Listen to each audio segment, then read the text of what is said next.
नमस्कार. मी आहे भक्ती आणि स्वागत आहे तुमचं माझ्या यूट्यूब चॅनलवर. इथे आपण पाहणार आहोत सोप्या रेसिपीज, घर नीटनेटके ठेवण्याचे स्मार्ट उपाय आणि रोजच्या आयुष्यात थोडीशी सुंदर लाईफस्टाईल इन्स्पिरेशन. चला तर मग घरापासून मनापर्यंत सगळं सुंदर बनवूया. तर माझे सुपर मॉम्स आणि माझे मैत्रिणींनो, welcome back to the channel. तर इथे मी सकाळी उठली आहे. माझ्या अवतारवरून तुम्ही बघू शकता. तर इथे मी लागली आहे रोजच्या आपल्या कामांना, म्हणजे टिफिनच्या तयारीत लागली होती. सो काही गोष्टी आधी प्रिपेअर करून ठेवल्या होत्या, काही गोष्टी करायच्या होत्या. 2-3 आठवडे झाले संडेज असे माझे इतके बिझी जातात आहे ना, की मी मील प्लॅनिंग करूच नाही शकत आहे अजिबात. याच्याही आधीचा आठवडा मी शेअर केलं होतं तुमच्याशी की मी मील प्लॅनिंग नाही करू शकली. त्याच्यानंतरच्या संडेला पण माझ्याकडे गेस्ट होते, सो मील प्लॅनिंग करणं पॉसिबल नाही झालं. सो हे असं इन्स्टंट आदल्या दिवशी काही प्रिपरेशन करून ठेवलं होतं, त्याचंच लंच आणि लंचची आणि ब्रेकफास्ट आणि टिफिनची तयारी सुरू आहे. सो इथे मी बेसिकली ना पानकोबीची भाजी फोडणीला घालणार होती. माझ्या मुलांची शाळा होती तर त्यांना मी टिफिनमध्ये भाजी पोळीच देते. जनरली भाजी पोळी जाते. एखाद वेळेला विकेंड म्हणजे थर्सडे फ्रायडेला मग कधी पराठा वगैरे देते, कधी दुसरं काही.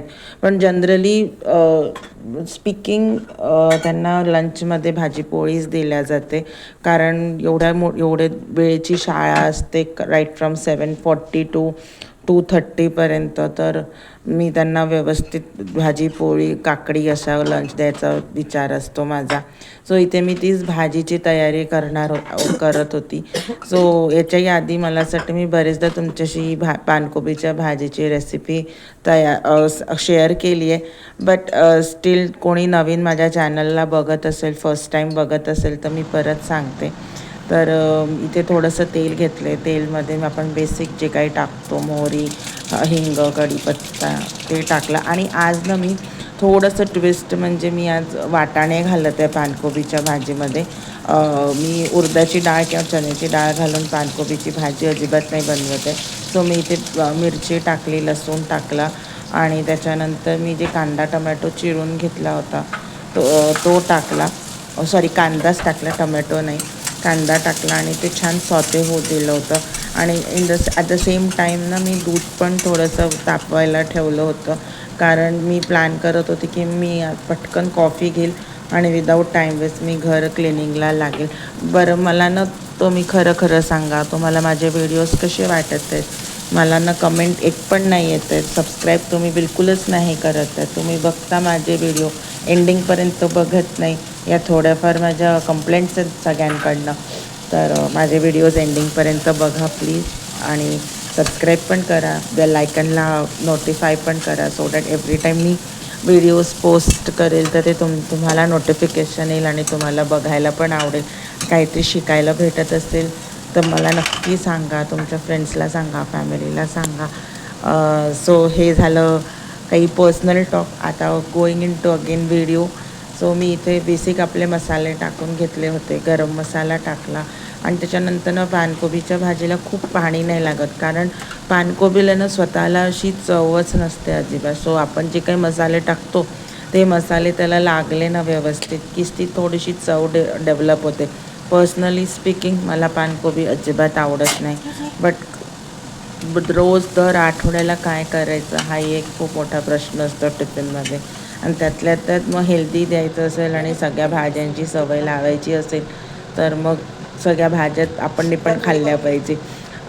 तर इथे मी ना at the same time cucumber slice करून घेत होती, कारण माझ्या मुलीला मी कुकुंबर देते फायबर म्हणून टिफिनमध्ये. तिला आवडतं खायला आणि आता थोडी गरमी पण सुरू झाली आहे तर अगेन काकडी हे थंडी असते, सो तिला मी काकडी वगैरे देते. मुलाला स्वीटकॉर्न देणार होती टिफिनमध्ये, म्हणून ते एकीकडेच मी जोपर्यंत भाजी शिजते तोपर्यंत मी ते चिरून घेतलं. सोबतच मी ना थोडीशी स्नॅक्सची म्हणजे त्यांना शॉर्ट ब्रेकसाठी मी जनरली फ्रूट्स देणं प्रिफर करते. सो मी आज त्यांना ना ऑरेंज देणार होती, म्हणजे संत्रं देणार होती फ्रूटमध्ये. सो म्हटलं चला आपण संत्रं पण चिरून घेऊ, सोलून घेऊ. पण त्याच्या आधीनं मी कणिक मळून घेतली. सो मी बरेच अप्लायन्सेसचा वापर करते काम पटकन करण्यासाठी. आता हे प्रत्येकाचा पर्सनल व्ह्यू असू शकतो याच्यावर, पण मला असं वाटतं की सायन्स इतकं पुढे गेलं आहे, आपल्यासाठी अप्लायन्सेस बनवले आहेत काम सोपं करायला, काम एफिशियंट आणि फास्ट करायला, तर का नाही वापरायचं. सो माझ्याकडे मला असं वाटतं मी याच्या आधी बरेच व्हिडिओजमध्ये सांगितलं आहे की मी फूड प्रोसेसरचा वापर करते कणिक भिजवण्यासाठी, आणि चॉपिंगला पण मला ते खूप सोपं जातं. मी कधी कधी बल्कमध्ये कांदा टमॅटो त्याच्यातून चिरून ठेवून देत असते, जे मला हार्डली 1 ते 2 दिवस पुरतं. आणि कणिक मळते, कोथिंबीर पण बारीक होतो. एस्पेशली जेव्हा आपण उत्तप्पम वगैरे बनवतो ना, तेव्हा कांदा टमाटा आणि कोथिंबीर त्याच्यातून काढले ना तर ते फाईनली चॉप होतं, आणि ते उत्तप्पमच्या बॅटरमध्ये टाकलं की ते अगदी सुंदर मिक्स होतं, आणि तुम्ही स्प्रेड पण उत्तप्पम छान करू शकता. सो मला ते जास्त फिजिबल वाटतं, सो मी यूज करते. अगेन तुम्ही माझ्या क्लिनिंगच्या व्हिडिओमध्ये पण बघितलं असेल की माझ्याकडे रोबो व्हॅक्यूम क्लीनर आहे. Good morning. सो आत्ताशी सकाळचे 8:15 वाजलेत आणि मुलं एव्हाना शाळेत गेली आहे, आणि शाळेत गेल्यानंतर मी थोडंसं माझा मी टाईम स्पेंड केला, म्हणजे थोडी कॉफी वगैरे घेतली, आणि आता किचन आवरायचं आहे, घर आवरायचं आहे. कारण मुलं गेल्यानंतर घर आणि किचन एक युद्ध मैदान बनतात. कारण सकाळची घाई गडबड, मुलांची तयारी, ह्या सगळ्याच्यात आवरणं होत नाही. जेमतेम सगळ्या गोष्टी तयार होतात. तर आता मी किचन आवरते आणि स्वतःला पण आवरते, कारण मला पण ऑफिसला जायचं आहे काही वेळातच. सो जसं जसं ब्लॉग पुढे पुढे जात जाईल तसं तसं मी तुमच्याशी शेअर करतच जाईल. आय होप माझे व्लॉग्स तुम्हा सगळ्यांना आवडत असेल. खूप लोक मला बघतात, मला माहिती आहे माझे व्लॉग्स काय, पण ज्यांनी सबस्क्राईब नाही केलं आणि ते स्टिल बघत आहे, प्लीज सबस्क्राईब करा, बेल आयकनला क्लिक करा, सो दॅट एव्हरी टाईम माझा व्लॉग पोस्ट होतो तुम्हाला ते नोटिफिकेशन मिळेल आणि तुम्हाला ते व्लॉग बघायला मिळतील. आणि माझ्या व्लॉगमधून काही पण शिकण्यासारखं वाटलं, आवडलं असेल तर तुमच्या फ्रेंड्स आणि फॅमिली मेंबर्ससोबत नक्की शेअर करा. टिल देन, चाव चाव. सो इथे तुमच्याशी गप्पा मारून झाल्यानंतर मी पटकन कॉफी घेतली, 10 मिनटं बसून. कारण मी सकाळचा पण उठलेलो असतो आणि नॉनस्टॉप काही ना काही कामं सुरू असतात. म्हणजे टिफिनची तयारी करणं, कुकिंग करणं, त्याच्यानंतर मुलांचा टिफिन भरणं, त्यांना तयार करणं, त्यांचं थोडंसं बघणं, त्यांच्यासोबत थोडा टाईम स्पेंड करणं, हे नॉनस्टॉप चालूच असतं. त्यामुळे मुलं गेले ना की थोडंसं शांतपणे मी बसून आधी कॉफी पिते आणि त्याच्यानंतर मी माझ्या घरकामांना लागते. तर सगळ्यात आधी शस्त्र उचलते म्हणजे मी माझं झाडू.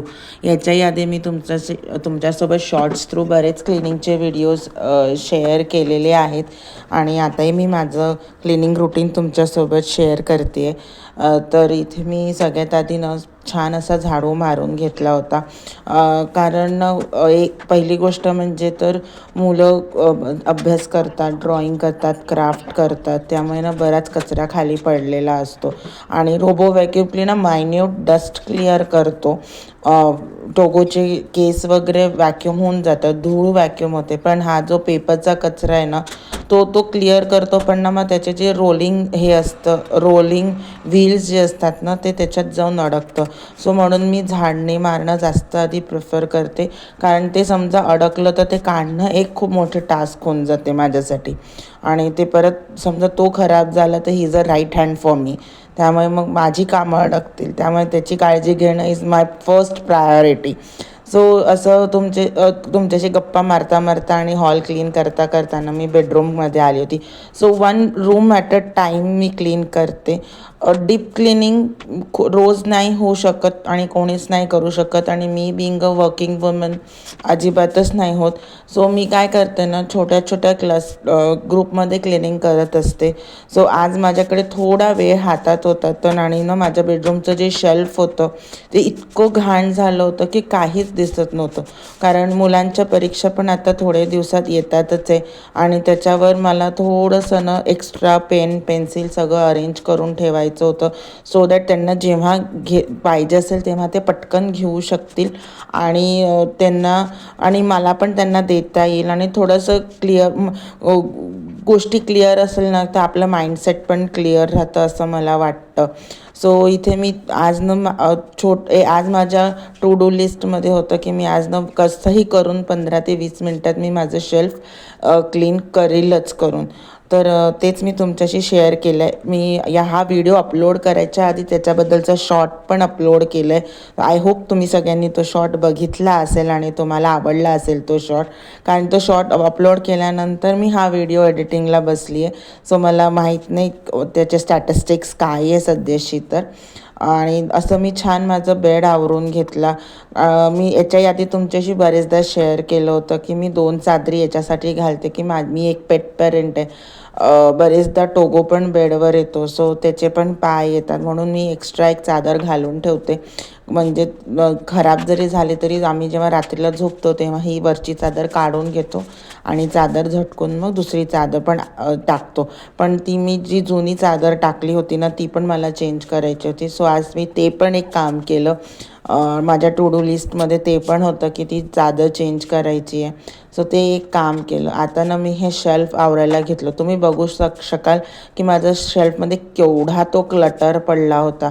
इतका गोंधळ उडत होता ना काही सापडण्यासाठी की काहीच सापडत नव्हतं त्याच्यामध्ये. डोळ्यासमोर असूनसुद्धा दिसत नव्हतं. सो मी आधी जे काही ते शेल्फवर होतं ना ते असं छान सगळं व्यवस्थित आवरून घेतलं, म्हणजे काढून घेतलं. सगळे बुक्स क्लीन केले. माझ्या ना घराच्या जवळ मेट्रोचं काम चालू आहे, तर धूळ म्हणजे इतकी धूळ येते की मी अगदी सकाळी क्लीन जरी केलं ना तरी संध्याकाळपर्यंत मला तिथे परत धूळ दिसते. सो इथे ना मी सगळं छान असं आधी कोरड्या फडक्याने पुसलं होतं आणि त्याच्यानंतर ना माझ्याकडे ते फोम क्लीनर आहे, ते व्यवस्थित टाकून पूर्ण दोन्ही शेल्फ असे क्लीन केले होते.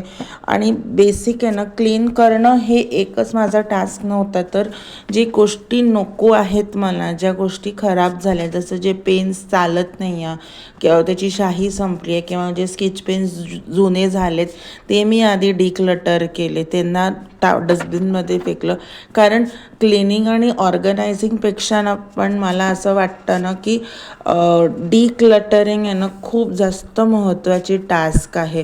कारण जोपर्यंत तुम्ही डिक्लटर नाही करणार गोष्टी, जोपर्यंत नको असलेल्या गोष्टी घरातल्या काढून नाही टाकणार, तोपर्यंत ना तुमचं घर कधीच स्वच्छ आणि चांगलं नाही दिसू शकत, असं माझं थिंकिंग आहे जे मी तुमच्याशी शेअर करते. सो मी जेव्हा कधी क्लिनिंग करते तेव्हा मी आधी गोष्टी डिक्लटर करायचा प्रयत्न करते.